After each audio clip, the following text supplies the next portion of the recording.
গুরুতর অসুস্থ ঢাকা বিশ্ববিদ্যালয়ের সাবেক উপাচার্য ও অধ্যাপক ড.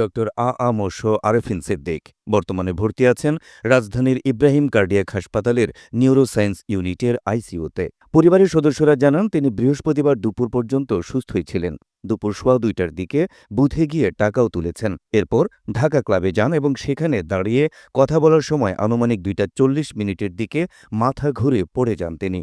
পরে ইব্রাহিম কার্ডিয়াক হাসপাতালে ভর্তি করা হলে তাকে আইসিইউতে নেন চিকিৎসকরা। তারা জানান, আরেফিন সিদ্দিকের ক্রানিয়াল সার্জারি করা হলেও স্নায়ুতন্ত্রের নানা জটিলতা দেখা দেওয়ায় বর্তমানে লাইফ সাপোর্টে রাখা হয়েছে।